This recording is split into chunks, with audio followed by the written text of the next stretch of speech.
Good evening, Dungeon Masters. I'm Baron Durop. While you're preparing for your upcoming D&D campaign, what specifically does your starting town actually need to be playable? And most importantly, what stuff do Dungeon Masters waste time on that goes entirely unused? If the goal is to start playing, what do you need in this town to get started as soon as possible?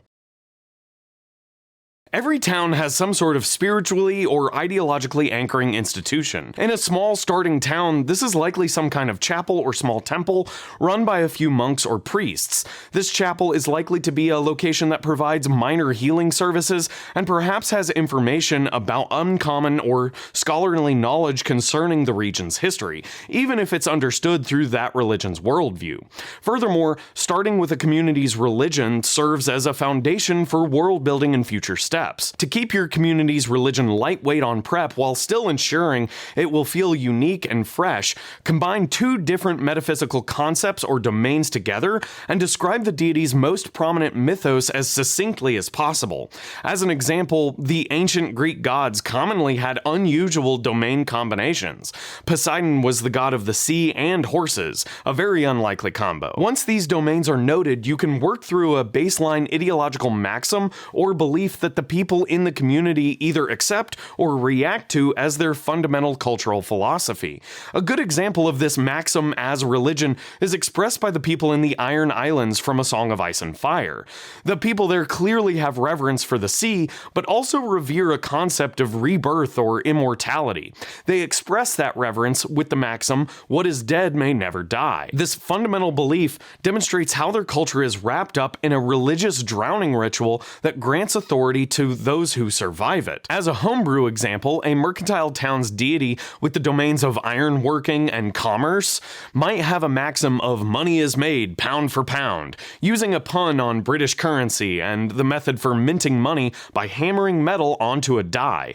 This colorful maxim serves as the framework for how people in this community interact with each other and nearby settlements. However, keep in mind that these ideological maxims are more of an empty vessel for behavior, and mostly just serve to add justification for the things these people were already going to do anyway. Our pound-for-pound commerce town might be laser-focused on maintaining commercial relationships and hold tradesmen in high regard. That is, until the community is threatened with an existential crisis like an orcish horde pouring over the horizon. Suddenly, those twice-mentioned pounds are reinterpreted as talking about warhammers. By leveraging a maxim like this as the town's baseline religious ideology, you create a cultural backdrop that keeps the townsfolk highly memorable and distinct from other settlements in your campaign setting. Having two rival factions in or near your starting town serves as the friction point for any adventures your characters will get into when they start the game. While you could use, for example, the local religious center, the region's baron, or perhaps a merchant guild as those factions, you don't necessarily need to. These aforementioned groups might be lifeless organizations which are either unable to or unwilling to interact with the game's world's events. Other faction ideas might include a traveling theater troupe run by an illusionist who is whipping up a population into revolution, or a bandit king who has renovated an abandoned way station some distance outside of town in order to harass the local merchants' trade routes. With regard to story tone, however, if you're looking for a more superhero or high fantasy style campaign, having a clear good and bad faction sets the stage for an epic quest. However, a pair of morally gray factions where both groups have questionable histories sets the stage for a much more grim and dark setting. For example, imagine these factions interacting: a merchant guild being harassed by a clan of goblins, a mercenary troupe who was hired by the merchants to indiscriminately wipe out the goblin clan, including their children, and the goblins themselves who were torturing captured merchants because they were taking shortcuts through the goblin territory. Clearly, there's no good faction here. All involved have blood on their hands. This This kind of struggle is very distinct from a game's tone, where a noble king realizes demons are coming through a nearby portal and his hold is on the front lines of an extra-dimensional invasion that must be stopped at all costs. Further, remember that these factions don't necessarily need to exist directly within the confines of the town, and if you have plans for a final confrontation with a terrible bad guy, that bad guy's faction should likely be one of the first factions you design. In this way, you can introduce and clearly foreshadow its machinations right at the beginning of your campaign. The Golden Goose, the Lion and Dragon, the Red Rooster, the Green Griffin. In port towns all across Europe, it was customary for taverns to use business names that could be represented with pictograms rather than words.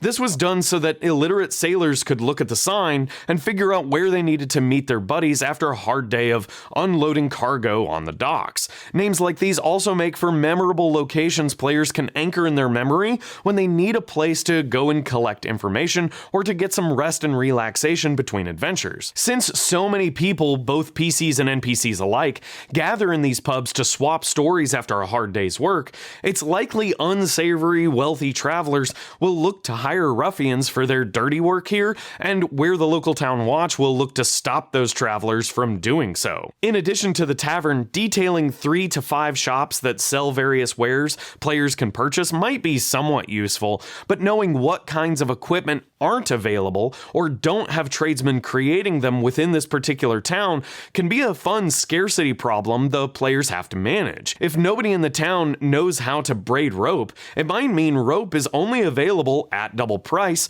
from a general store and only in stock 1 day a week. At least at lower levels, this can force your players to get creative with suboptimal equipment while delving nearby dungeons. Lastly, each town needs some sort of iconic physical feature to help players remember what makes this town unique and stand out from other settlements. This should be something that you can describe to the players as soon as their characters arrive in the town.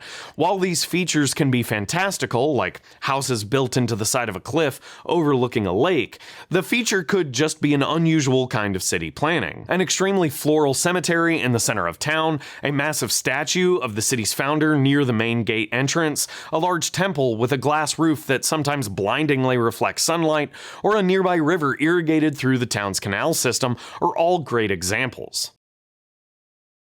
Obviously, the most trite way to begin your campaign is within the confines of a tavern. Doing so, however, asks your players to commit to awkward role-playing before they really even know who their characters are, and further asks them to interact with the game world before they truly know anything about it. In order to skip all that awkwardness while beginning your adventure somewhere within the town itself, frame a scene for your players to react to that involves your two factions right out of the gate.